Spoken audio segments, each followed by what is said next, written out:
under God, indivisible, with liberty and justice for all.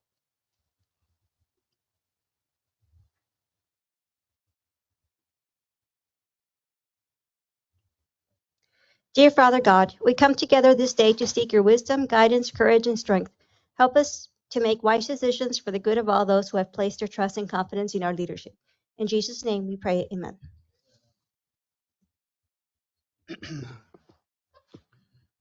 At this time, can we call the workshop to order, please? Yes, sir. Directors, we have Blakely Fernandez, who's a general counsel for the authority. She'll be presenting the annual ethics and compliance training. Thank you.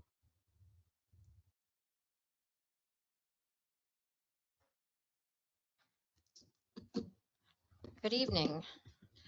As Pilar said, I'm Blakely Fernandez. I am with the law firm of Bracewell out of San Antonio. This is a training that we are required to do each year under TxDOT's guidelines as adopted by the Transportation Commission. And so this applies to the board and staff, and we appreciate the staff being here this evening as well.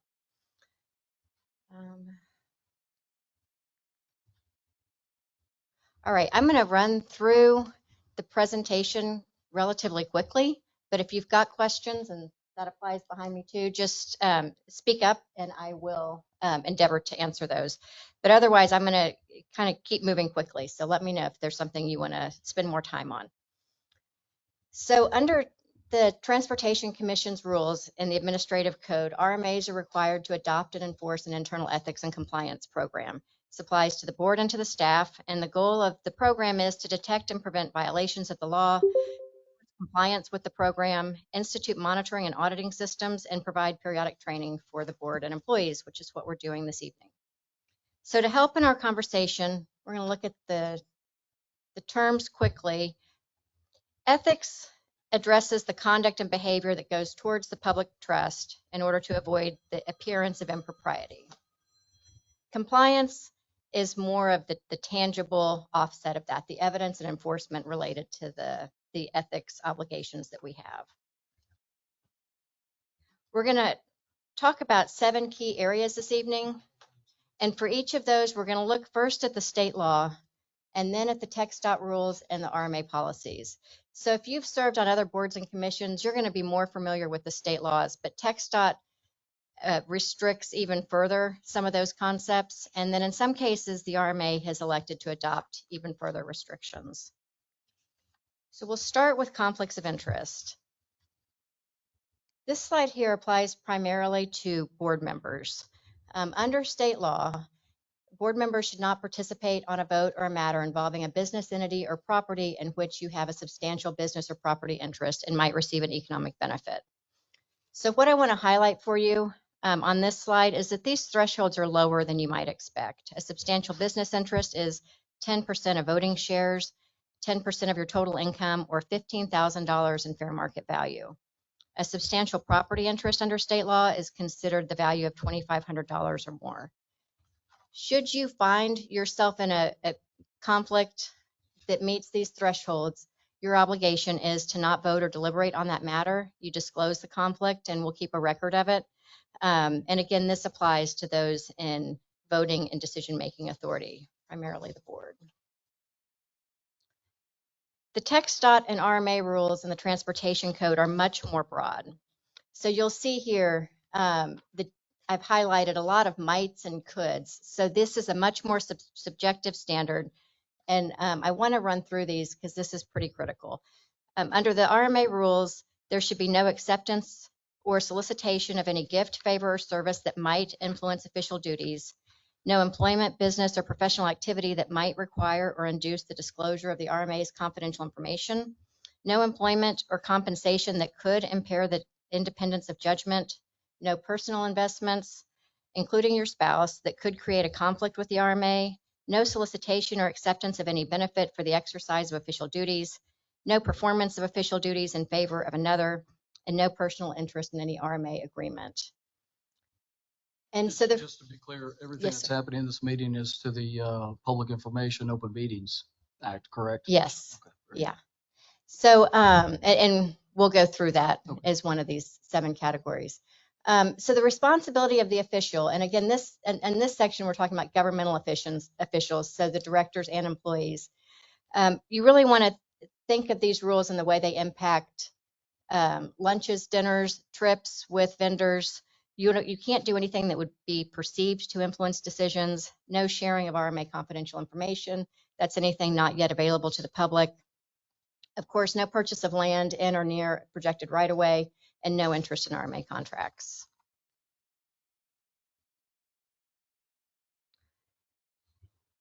The RMA rules have additional conflict of interest discussion related to eligibility for service. This slide applies primarily to directors and the executive director. But you'll see here, and you've all signed a certificate when you were appointed to this effect, but that you don't qualify for service on the RMA board or as an executive director if you're employed or manage an entity or organization other than a political subdivision that's regulated by or receives funds from TxDOT, the RMA, or the county.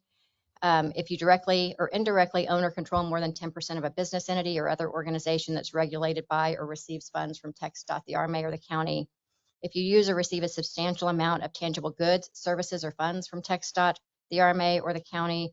Or finally, if you're required to register as a lobbyist because of your activities for compensation on behalf of a profession related to the operation of TxDOT, the RMA, or the county. So these are issues which would need to be disclosed, but if a conflict exists in this case, you would be ineligible to serve on the board. This here, the conflicts of interest disclosure statement you see here is the Chapter 171 statement. This is used by all local and state governmental entities, and that's what vendors will fill out when they're applying for RMA contracts. We also have a board ethics and compliance certificate. That's what you're going to sign tonight, and that's going to go through all of these requirements and verify that you're eligible to serve and that you understand all of these obligations. If a conflict comes up during the term of your service, if a vendor who's not currently a vendor but applies later and it triggers one of these issues, the contractor will have an opportunity to file a disclosure statement, and so will you. And so it's not a big deal. We just disclose it and you don't vote on it, but it is something we've got to keep track of. All right. The second area we're going to talk about is bribery and gifts.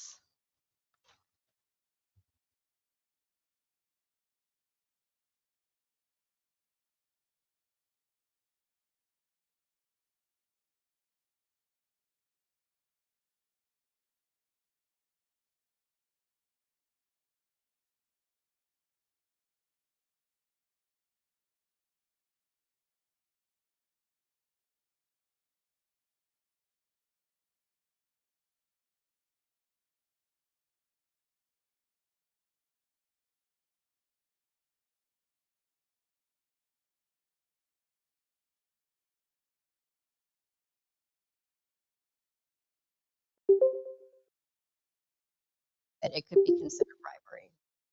So the bribery statute applies to all public servants. So that's all the employees and the board members. And so it's something that we want to be aware of and mindful that no one trips over these rules. State law has exceptions. Let's see.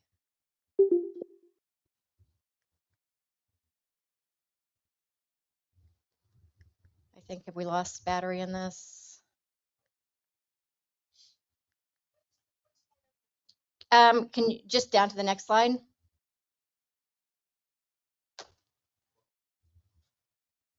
Yes, I should have page number. Just one slide down.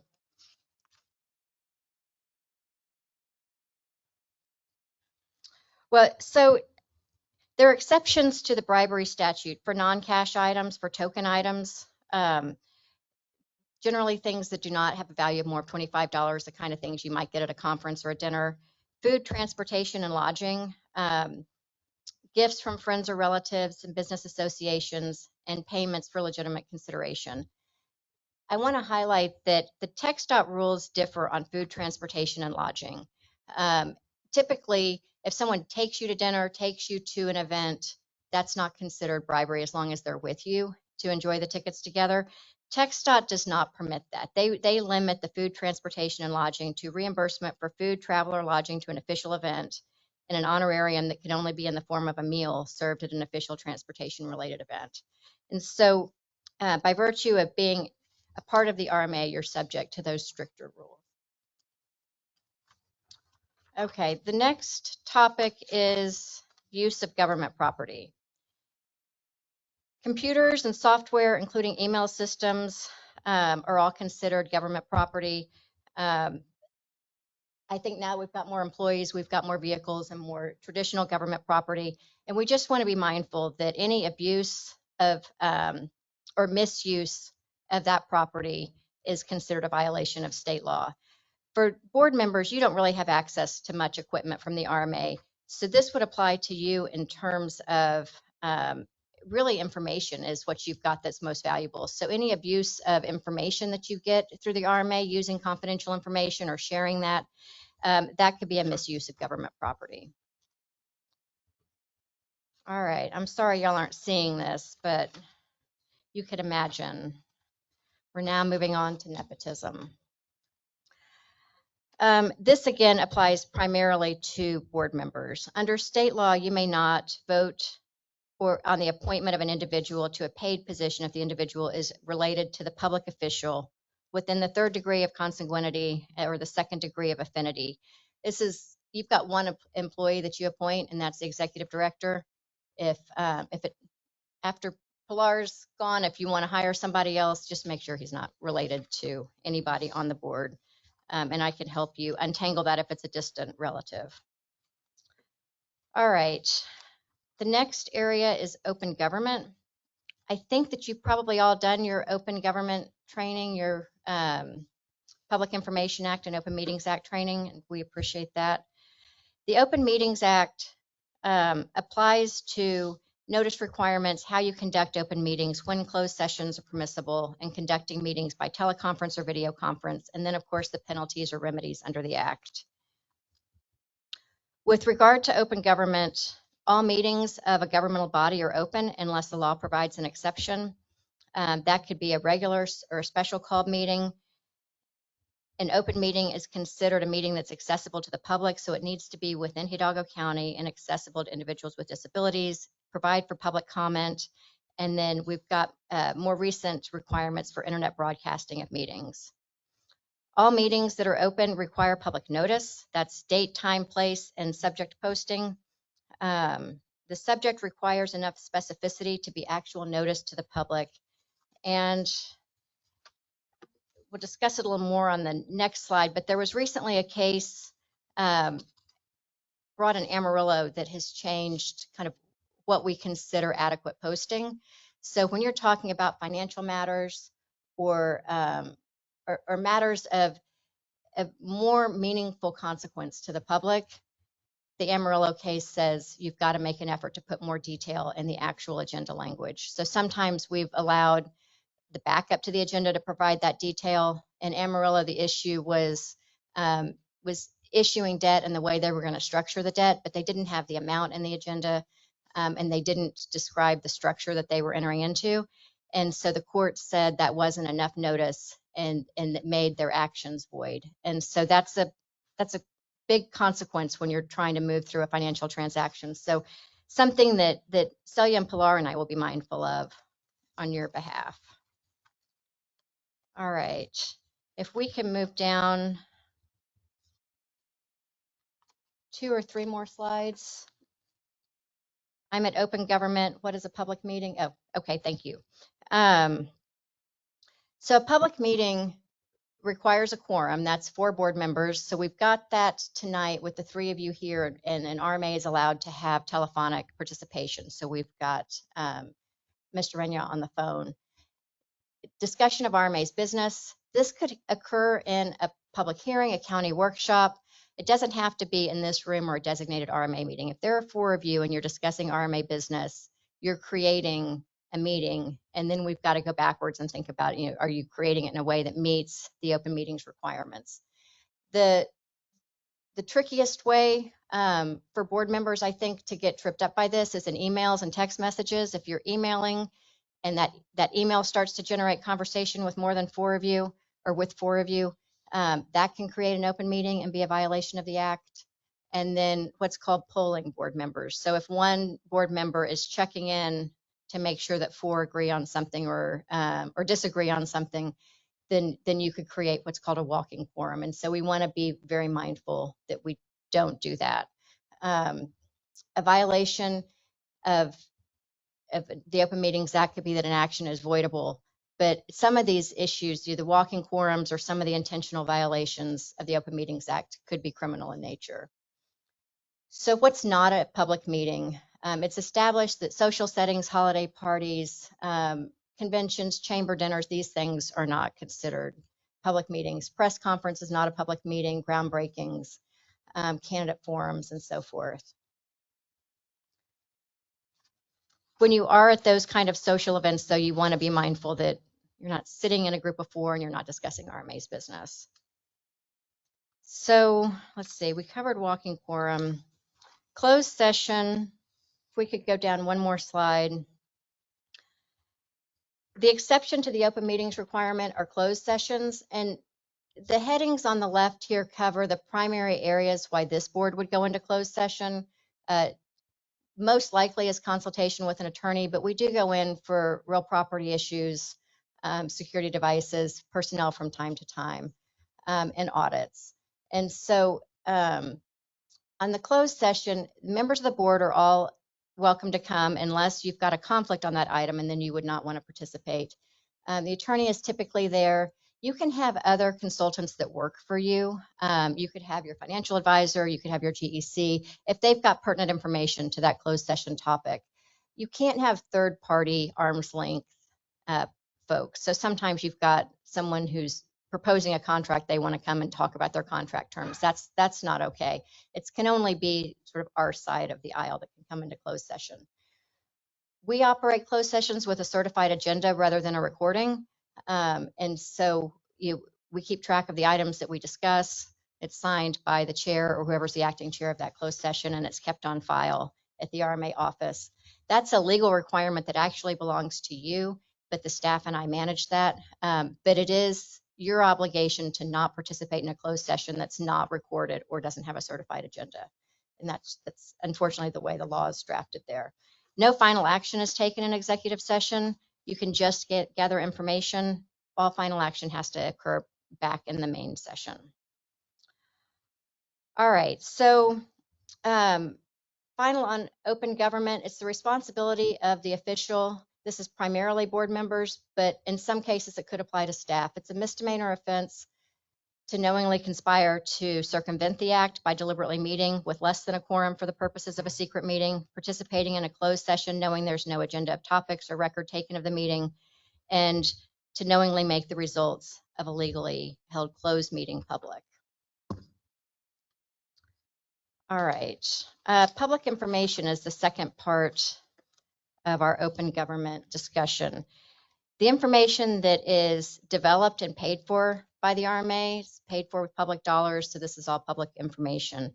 There are exceptions to what has to be released to the public, and those are outlined here. If we get a request for information, we've got a special form on our website for that request. The request goes directly to Celia, and she and I kind of divide up how we're going to get that information out. But we've got a process to comply with the Attorney General's guidelines there. Yes. How many requests do we get a year? Wait, not too many. We have 5 or 6. If we've got we just did a procurement last year, and that generated a lot of open records requests. That's more than we typically see. I'd say without something like that, we may only see 1 or 2 a year. There are some new laws, one from last session that allows suspending your public information process, counting those days that you have to respond during a catastrophe. And then in 2023, this past session, there was some additional language adopted, providing for greater flexibility in calculating days for a governmental entity, allowing the governmental entity to declare certain non-business days. If they're going to do training or be out for workshops or something, they can hold those days back in calculating their response time. But this is really more of a staff issue and something that Celia and I can work on directly. With regard to the director's responsibility, you've got an obligation to complete your open records training. Avoid using your personal devices and email accounts when conducting RMA business. We've got an obligation to keep your RMA records available to the public if they're requested. And so you've got an RMA email address. That's the best way to keep your records available. Otherwise, if we get a request, we're going to have to ask you to forward all the related documents back to your RMA email. So it's easier for all if you'll do your RMA business on that RMA email address. If you are doing business on your personal accounts, then like I said, we would request that you forward those to the RMA server using that email address. You should assume your communications regarding the RMA are public. If you get a request for public information, we ask that you let us know immediately so that we can make sure that we get that in writing and get a timely response. And then we've got to be careful about deleting or destroying records, particularly if we've got a pending Public Information Act request or if we're under a litigation hold. With regard to public information, employees are considered temporary custodians of the public's information. And so when they're transacting official business or creating or receiving public information, they've got to make sure also that they're not using a personal device. And to the extent you do use a personal device, you also want to forward it to the RMA server so we've got it for preservation. All right, compliance. This is our final section. So there's certain actually, there's quite a lot of compliance required because of TxDOT. I think some of that's generated by FHWA and other state laws with regard to your ethics obligations. So the first is that we've adopted and we enforce the internal ethics and compliance program that involves the training tonight. And that you can see here, there's a high-level personnel responsible for the oversight of the program. It's not to be delegated out. And we effectively communicate to employees and the board their obligations under training. And then all of our agents and contract parties are also required to have an internal ethics program. I did notice real quick, it says avoid delegation of substantial discretionary authority of individuals who have a propensity to engage in illegal activities. It says, That's not our language, that's the state's language, but yes, so we don't, we manage the compliance program in-house. You've got an internal auditor, and Celia really manages it, and I assist her on that. But we haven't, it's not delegated to somebody that doesn't have managerial authority or to a third party that we don't really have oversight of. And if somebody's got a history of any type of issues, then we would remove them from oversight of the program. So the program. Do we have a vendor vetting process right now? We vet vendors and so forth, I'm sure we do. So we do, we work with TxDOT. And so for the most part, our vendors are all TxDOT certified. We may have a few that are not, that have come through the county, but for the most part, they're TxDOT certified. And they give us a variety of affidavits and certifications that they've met their obligations on other contracts. We see their litigation history. Yeah, we've got quite a process. So the reasonable steps to achieve compliance with our standards and procedures related to the compliance program, we've got a monitoring and auditing system that's designed to reasonably detect noncompliance. This is a button, you see it on the right-hand corner on the website. This allows employees, vendors, anonymous reporting by the public. If somebody has a concern about the RMA, they can file that through the fraud reporting button, and that goes directly to Celia, Pharr, and to me. But there's no filter of it, so we all get it separately and see it at the same time. And I don't believe we've ever had one. Every now and then we get a weird kind of phishing thing, but not actually. We've never had any fraud reported on it. Okay, so we're required to create a written code of conduct that addresses record retention, fraud, equal opportunity employment, sexual harassment and misconduct, conflicts of interest, personal use of RMA property, gifts and honoraria. I think a few years back, we also added a section on bullying to this. This written code of conduct is delivered to the staff. It's on the website, and it's part of the handbook that we will, that I'll describe for you when we get towards the end of this. We're also required to make annual certifications to TxDOT. One that we've had the ethics and compliance program adopted, that the program satisfies the requirements of the state. And then we provide training evidence. That's one more slide down, which includes your open meetings training certificates, your Public Information Act training certificates. Tonight, you'll be given a compliance certificate for this training for you to sign. And then certain members of the staff and the board do Public Information Act training. And the staff is required to do some additional training from TxDOT related to project management and billing. The state also requires a significant number of reports. So we do these reports here on the side. The strategic plan is every few years. Annual report is every year. We have an annual audit. We do investment reports periodically. You'll see a project report monthly. We do a total entity finance report to TxDOT. I believe that's annual. Notice of debt to the county is within 90 days of issuing bonds. And then so forth, the other certificates and disclosure items that we've discussed tonight. And then every April, as board members, you're required to file your annual personal financial statement with the Texas Ethics Commission. If you've not done that before, you want to give yourself a little bit of time. It's it's broad reaching. Okay, and then our final slide is the electronic ethics and compliance handbook. So all of the items, all the statutes we've discussed tonight, and then where there is state training, these have been compiled for you. So you've got the original language and information in an electronic handbook. We used to print it and pass it out, but I think nobody wanted to own that much paper. But to the extent you want to search and find something in there, you can do that. If you've got questions, you can also always call me, and I'll be glad to walk through those with you. And that's it. Unless you have questions tonight. No? Okay. All right. Thank you. Thank you.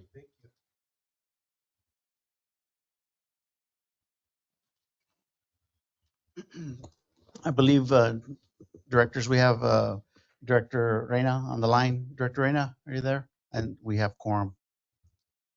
Let me verify he's still on. Do we have to make a motion to elect the temporary chair Yes. for this meeting? Yeah. Director Reyna, can you hear us? I believe you're muted. You're on mute, Director.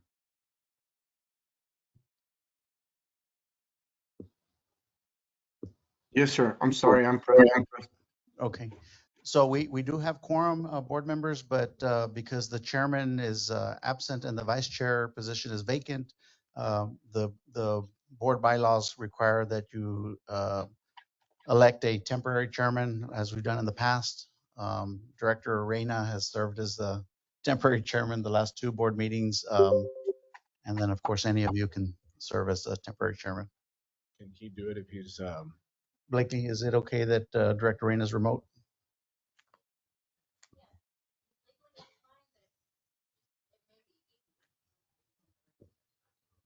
Yeah. Pilar, it'd probably be best if we have somebody that's present. I can't see anybody who's present today. You've got Director Kamel, Director Del Angel, and you've got new Director Williamson. And so that the attorney has recommended that we elect one of the board members that's present at the dais. Okay. I'd like to make a motion to elect Director Angel as the serving chair for tonight's meeting. Second that. All those in favor say aye. Aye. Motion passes. Okay. Hope that's okay. So Yeah, that's fine. So Chairman, Directors, you do have a quorum. So you proceed with the meeting. Yes, We sir. can proceed. Do we have any public comments? No, sir, we do not. Okay, well then I guess we can go to the reports. The first item is a report Actually, report 1A and 1B. Ramon Navarro will give a report on the 365 tollway project, the IBTC environmental clearance, and then on the construction project. Good evening, directors, chairman. My name is Ramon Navarro. I'm the chief construction engineer for the Hidalgo County Regional Mobility Authority, and providing you with a brief overview of our development activities and our construction activities as stated. Slides are coming up, and they would make it a lot easier to be able to transmit the documents. But until then, we will continue on. We're having some difficulties with the technology, but if you were reference to page 4 of the handout, 1A, you will see an overall loop of what encompasses our due diligence, and what we are working on is the yellow section, which is the 365 toll project. This is a tolled item, and for the sake of Mr. Williamson, IBTC is still in red. After Friday, that'll turn to blue. That project has been totally financed. It has been environmentally cleared. And Friday morning, we have a meeting with TxDOT to make the official transfer of data and smooth that over and hand that project management over to them. And we will be assisting them in any questions or concerns they may have throughout the development process, but they will be the primary project managers on that project. It is scheduled to be let in September of 2026, so we will be diligently working with them and making that transition from project management from us to them. That being stated, going to page 12, you can see an overview of the overall loop and what's next for the RMA. Page 13 will display the southwest section of the loop, which consists of segment 4 and section A West. Staff is going forward with placing this on the thoroughfare plan, working in conjunction with the Rio Grande Valley Metropolitan Planning Organization and through the county to be able to put this on the overall thoroughfare plan, and moving forth with environmental documents. The thoroughfare plan will ensure that our project alignments are safeguarded from any overall development and efficiently preserve the right-of-way on the project. You will also see a section C, which is the northwest section that ties into I-69C. We are working diligently with the city of McAllen and their MEDC as far as establishing a thoroughfare plan on that route, and working also with TxDOT in establishing a connection to the I-69 corridor and possibly financing a project out in that area of the county. Moving on to the next slide, you'll see where there is a misspelling on the oversized corridor segments.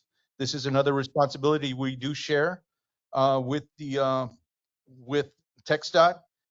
Basically, the oversized overweight corridor is overseen by us through a program and issuance and I guess delegation or compliance with the rules and regulations are administered by the DPS. And we simply are administrators of the program and the financing. You'll see year to date that we have issued approximately 34,551 permits for this year. The amount collected is approximately $7 million. And you can see how the lion's share of that goes to TxDOT. We collect approximately 18% of that, with 2% going to our program administrator ProMiles. And you can see how that is rationed out as far as the sum of monies. Going on to page 18, you'll see the overall status in a graphic display. And you'll see this month we did maintain an overage of comparison to last year of approximately 124 permits. But this is an annual decline or a seasonal decline with the bridge crossings due to the fruit and et cetera, the seasonal crossings on the bridge. And we look forward to this going up in the beginning of the year. Other than that, this concludes the development report. May I entertain questions or concerns? I do have a question. Yes, sir. Why in the design section C goes all the way east to connect with the 281, and then the SH68 goes all the way north up to the 490 connecting to the Edinburgh Airport? So why one, I mean, two options. Why the other one doesn't go all the way up to 490, or vice versa, the SH68 goes below further south? It's to a match it. complicated pre-planning requirement of FHWA that two projects not have the same point of origin. Why that is, we've got TxDOT's Mr. Maldonado in the back that may be able, well, for the sake of time, Because it it doesn't just make any through sense. the programming and the planning. That's not exactly the loop. It just finishes and the other one Yeah. finishes. So the loop concept was developed in 2000, the year 2000, as a county initiative. And so they went back and they looked at the county as a whole, and they looked at a schematic alignment of where the loop could go. We haven't done any studies since then and they had a dogleg. They had an offset between the section to the east and section to the west, and there were some technical reasons for that: an airport and a landfill and some environmentally sensitive land. We haven't updated it, and so that's why we still show the offset. But as we go, as 68 goes through the environmental clearance process, and as section C goes through the environmental clearance process, and we look at what's called a technically preferred alignment, at the end of the day, they may end up closer than, but that's just based on a study that we did 23 years ago, and that's the last time we looked at the alignments for the corridor overall. So let me understand, we go through the process of environmental and everything before we have this design? Yes. Yeah. So that's not the final on the section C. That's not the final. That's just could maybe probably go through here. But when we go through the environmental clearance, we have to do a route study. It has to go through the public involvement process, and we have to select a technically preferred alignment based on a bunch of criteria. And it may not end up where we're showing it. It may end up in a totally different location. And then you don't have to redo the environmental if you're changing the route of the corridor? Well, basically, the environmental process establishes the route. Okay. That's what establishes the route, and that's just based on an old study we did 23 years ago, and maybe this is where it should be. So Thank you, Pilar. A real quick question, if you don't mind. The items that you just listed right now, the items that you need in order to get approved and so forth, is there any way that you could give us a one pager? Yes, sir. Email Yes, sir. that to us or something? Yes, sir. So we have an idea of some of the items Yeah. that we need that Yeah. you all have to go through and so in Yeah, essence. we can give you a white paper that's pretty short and concise, and these are the steps to build a road. And it's actually pretty complicated and lengthy process, but we'll get that to you. Any other questions? Yeah, I had a question. So we typically see this decline during produce season on the overweight permits. Yes, sir. Yes, sir. You can see over the years, well, you just see two graphs, but over the years, there is a decline. And is that just because of congestion at the ports with the produce trucks, or? It's seasonal with the fruits or whatever's crossing. So the majority of commodity that are obtaining overweight permits is produce. And so we see the peaks during when they harvest, which is typically begins to increase in January, and it peaks around July, and then you see it decline back towards the fall and the winter. And so if we go back and look at all the historical data, it's the same trend. We peak around July, and then we decline, and then in January it goes back up again. This year, if you look at the graph, we had a huge spike. This is probably our record-breaking year for overweight permits issued. So the one commodity we saw that majorly increased is fuel. And we're seeing diesel, gasoline, naphtha, those types of fuels, and they're obtaining overweight permits, and that attributed to the big spike.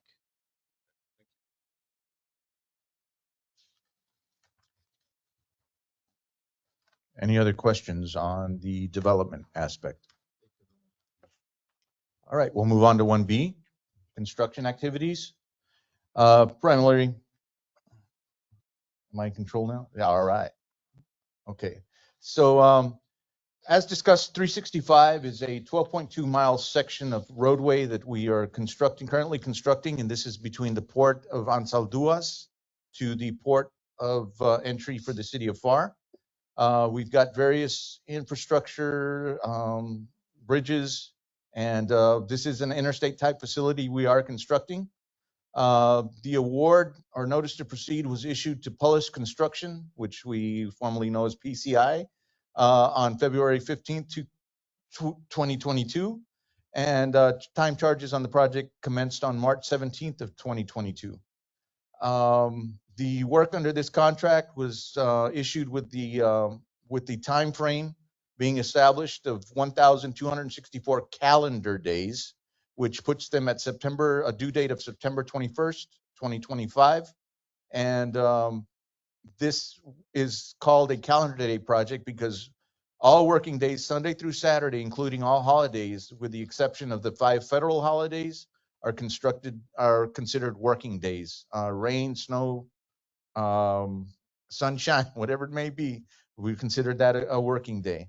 And the total overall construction estimate was submitted at $932,420.25.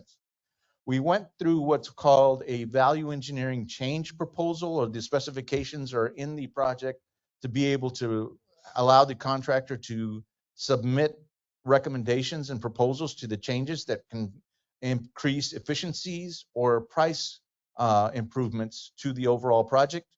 Implementing these standards, we were able to save approximately $38 million up front. And the first 3 change orders are all affiliated with the value engineering change proposals. We did have a change order 4 that was directly affiliated with the drill shafts on the floodway bridge. It was one that needed to be, it was undersized, it was and then correctly designed to a 48-inch drill shaft. That was for approximately $171,000. And later we came back with the most recent change order, which was change order 5, which captured all of the value engineering change proposals in real time. The savings that the contractor had initially attributed to the 38 million were not realized. They were short approximately $2.7 million. And that is coming out of the 60% of improvements to our 60% portion of the value engineering change proposal. We've split the savings 60-40. The 60% being that they invoke all of the risk with the changes having to do with design, doing the actual engineering of it, et cetera. And that counted for the 20% increase into the 60%. So we can go into detail on that if you have any further questions, and I can entertain it at a different time. Due to time constraints, we will proceed. Overall, change order 5 did impact the proposed savings and payments, and all of that is broken down. There is a correction on the 20% that was already paid as far as the progress payment at 4.2 million. We'll have that corrected on the next report. But the overall production payment to the contractor is approximately $8.9 million. $18.9 million, excuse me.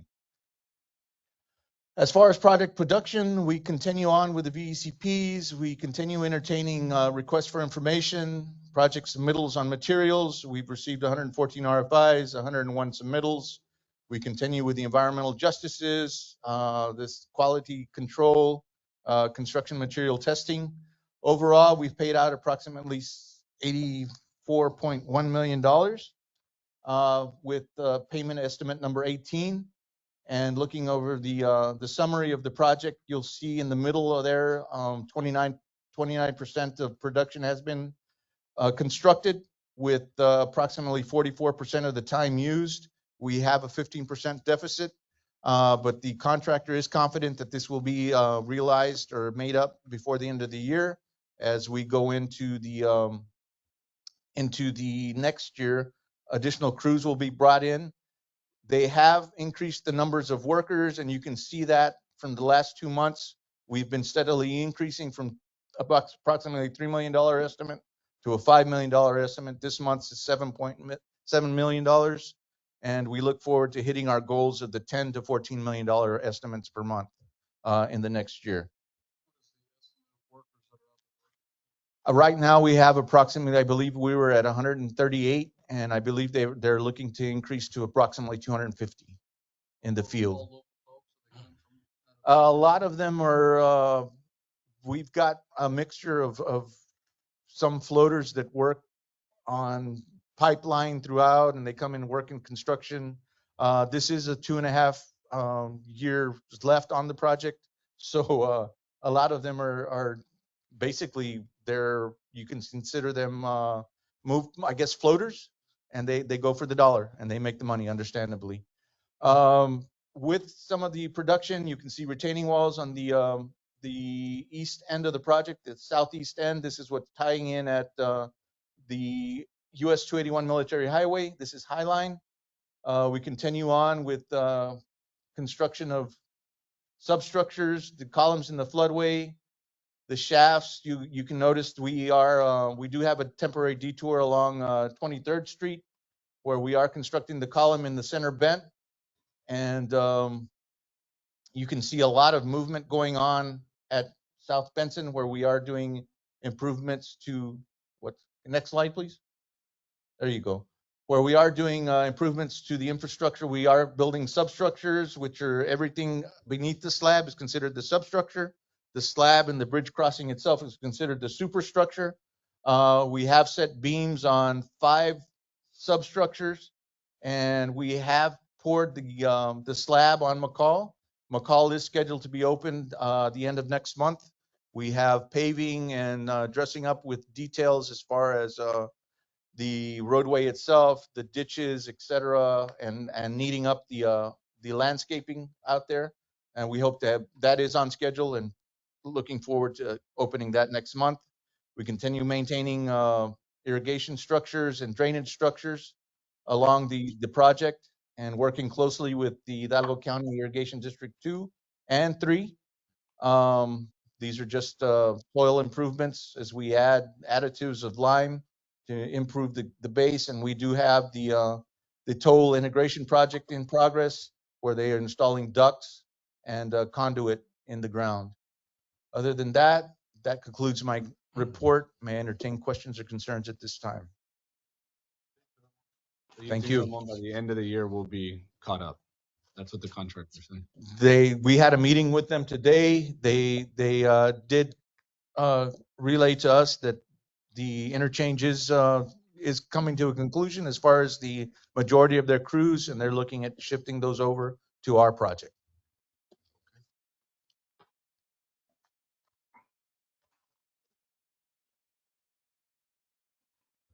Yes, we are running 7/12s. We're working 7 days a week, 12-hour shifts, and we have been conducting interviews and looking forward to hiring 2 more staffers by the end of the month. Inspectors? Sir? Inspectors, yes, sir. Yes, sir.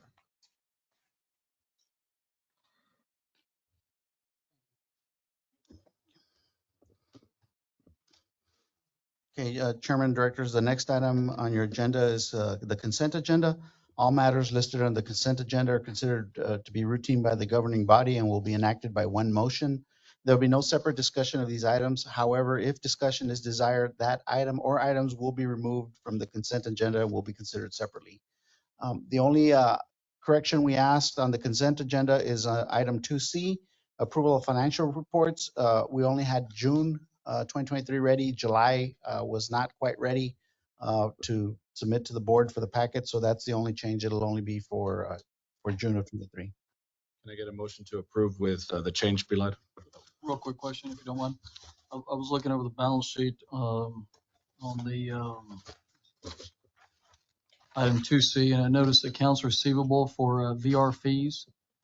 What's our normal accounts receivable aging? I mean, do we carry a long aging on that? No, they're about 30 days behind, Celia, for VR. Yeah, Just 30 days. Yeah, it's about 30 days. Yeah. Thank you. Can I get a motion to approve with the exception that Pilar noted? So move. Second. Second. All those in favor say aye. Aye. All those against, same sign. Motion passes. Next item on your agenda is under the regular agenda is item 3A, Resolution 2023-37, consideration and approval of work authorization number 14 to the professional service agreement with C&M Associates to provide a revised bring down letter for volumetric tolling for the 365 tollway. What a bring down letter is basically an update to the traffic and revenue study. And so what we're asking, staff is asking for the board to approve is to update the traffic and revenue study. The TNR is currently based on what's called axle tolling. And so what we do is we measure the number of axles a vehicle has, and then based on that, you determine the classification. Is it a passenger car? Is it a truck? Is it a 5-axle truck?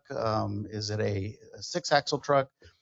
The problem with axle tolling is that it can't tell the difference between, say, like a FedEx or a UPS, which is a truck. It's only got 2 axles. So it'll misclassify it as a passenger car, thinking it's a passenger car when it's a truck. Volumetric tolling is what we're proposing to use on the project, actually measures the length, the width, and the height of the vehicle so it can accurately determine what the vehicle is and it doesn't get misclassified, and it allows you for more classifications, which means at the end of the day, it means we should have a higher volume because we're more accurately counting the vehicles correctly and tolling them for whether it's a passenger car or a truck. So we're asking for our financial model to be updated using volumetric tolling because that's what we're proposing to use on the toll integration side for the project. And so this CNM, who is our traffic and revenue consultant, is proposing to do for the work for us.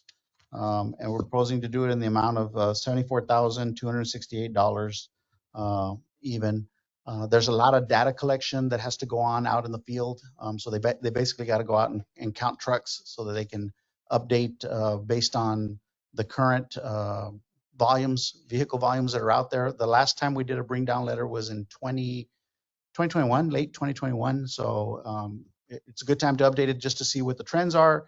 And number 2, we need this information because one of the things that we have to do, our debt was issued to the bondholders based on axle tolling, and we'll have to disclose to them that we're changing to volumetric tolling. And so this bring down letter will confirm that basically volumetric tolling is advantageous as compared to axle tolling. Would you make the suggestion or the recommendation to change to volumetric tolling based on what margin or what increase of potential revenue? Yes, sir. So there's a couple of advantages to volumetric tolling. Number 1, it should increase our revenue, right? Because there's less error in the tolling of the vehicles, counting of the vehicles. Number 2, it reduces our maintenance on the roadway because with axle tolling, we have to have what are called inductive loops in the pavement. So we've got to go cut and place sensors in the pavement. With volumetric tolling, there are no sensors in the pavement. It's just equipment that hangs on the gantries that we are already doing, with the video cameras and the video detection system. So at the end of the day, it is a reduction in maintenance and operation also on top of the increase in revenue. So before we make that vote to move forward with the volumetric tolling, we need to at least see maybe who else is using it. yes, In the state, Yeah. things like that. And is there a downside to that technology, type of thing? right, yeah, and it's and yes, sir, we could provide that information. It is an industry trend, volumetric tolling, and that's why they're recommending. One of the things with tolling is the technology is constantly changing. It's just like you buy a laptop and 2-3 years is obsolete. Tolling is the same thing. In our plan, we have to replace our equipment at year 7 or 8. All our electronic equipment, and that is part of our. But step 1 is to get a handle on the revenue, and that's why we're asking to get a handle on the revenue so that we can come back and make a recommendation to the board and say this is why it's advantageous. Look, here's the revenue with axle tolling. Here's the revenue with volumetric So tolling. this is the study that'll determine what Yes. that difference is. Yeah, it'll show that it's advantageous. My question, Pilar, is does this have any impact or trigger anything on the equipment that was already included in the CISA contract for No. the So- tolling mechanisms? So basically, the contract you awarded to CISA is a design build. We Okay. had performance requirements and how they did it. You know, the contractor had to propose the equipment. We didn't call out any equipment ahead of time. We just gave them the performance parameters that they needed to meet, the accuracies, leakage, all the tolling industry stuff. Technical. And so they had to design it to meet that requirement. They're using a lot of off-the-shelf equipment. And there's some proprietary stuff in there, but most of it's off-the-shelf equipment that we can buy as far as maintenance concerned. So this is actually one of the recommendations they're recommending, is saying, this is something we're recommending you look at, where we're having to do our due diligence is on the financing side of things, because we've issued the debt, we've got to disclose it to the bondholders, we've got to have some numbers to back that up, that we can't just say, well, we think it's going to perform better. We need to have some data behind that. So Since, if I may, since we're changing or increasing the amount of the project by seven, and this is a small amount, $74,000, is this over budget, or is it variance, or do you have an amount already that's reserve in here that they can take care of these? yes, sir. So this is within. We did have funds programmed in the project budget to go do periodic. Basically, this is coming out of our general engineering, what we call our general engineering for the budget. So that's kind of the oversight on the budget, the consultants that we have oversight on. So we're taking that out of that budget. So you think that this study will provide an additional $74,000 in revenue to pay for this additional? Oh, we're hoping it's way more than that. We're hoping it's way more than this, Director. Yeah. All right. Any other questions? Can I get a motion to approve? Motion to approve. I got a motion. Can I get a second? Second. All those in favor say aye. Aye. Aye. Against, same sign. Motion passes. The next item on your agenda is item 3B, Resolution 2023-38, consideration and approval of the contract amendment number 16 to the professional service agreement with CNM Associates to increase the maximum payable amount for work authorization number 14. So you just approved the work authorization. This is just to increase the maximum payable amount for CNM Associates. So their current maximum payable amount is $852,190.20. With the work authorization that you just approved in the amount of $74,268, that'll take their maximum payable amount to $926,458.20. Staff recommends approval. Can I get a motion to approve? So move. I got a motion and a second. All those in favor say aye. Aye. Aye. Against, same sign. Motion passes. I do have a quick question on that. If we are getting up to our limits with some of these vendors or some of these project managers, project consultants and so forth, any vendor we have, do you bring in a list at any time and say we're getting a little close to that maximum amount that we can provide them? Or So that's why we bring the contract amount, so that we can increase the maximum payable amount. So right now with this action, we're capped at the 900,000 unless the board approves an increase to it. out of all of our vendors right now, or all the folks that we pay, how many are we close to that cap? All of them. I mean, all of them have been authorized to a maximum payable amount. I think the question is, if we're gonna go over our budgeted amount, right? Is that gonna be brought to our attention, or is?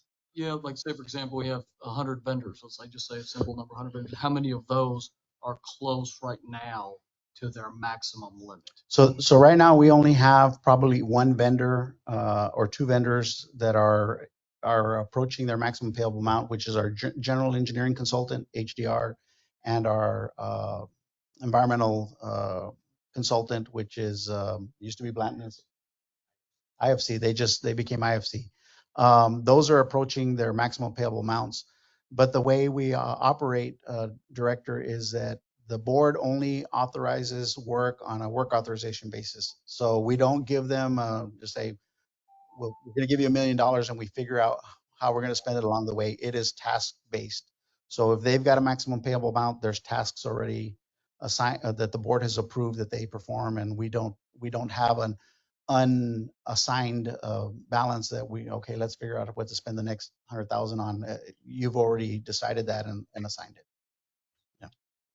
Question, Pilar, just out of curiosity now, are the contracts time and expense or fixed fee once we establish tasks and? Time and expense.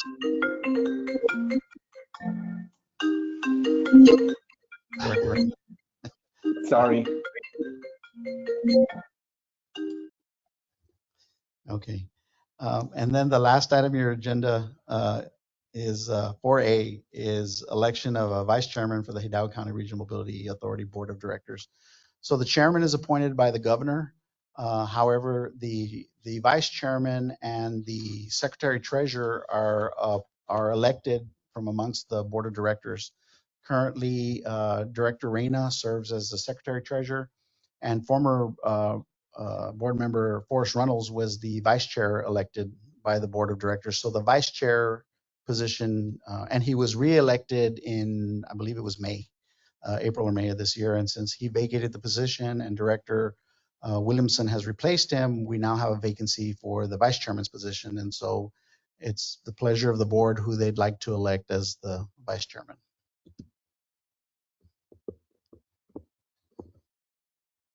Does everyone up here know what the vice chairman does? I think he fills this position if the chairman's not here, pretty much.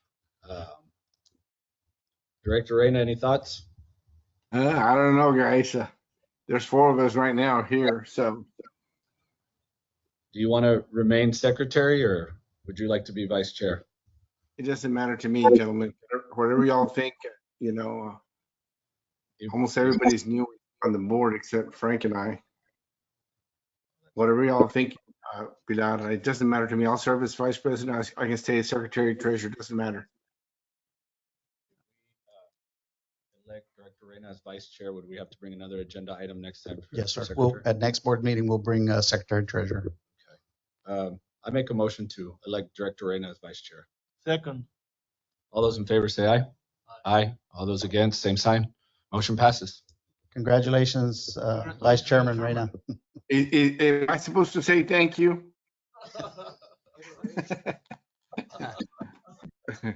Thank you, guys. Yeah. So Chairman, Directors, we have no further business for your consideration. Nothing in executive session, Pilar? No, sir. So we're good. Can I get a motion to adjourn? Motion to adjourn. Can I get a second? Second. I got a motion and a second. All those in favor say aye. Aye. Motion passes.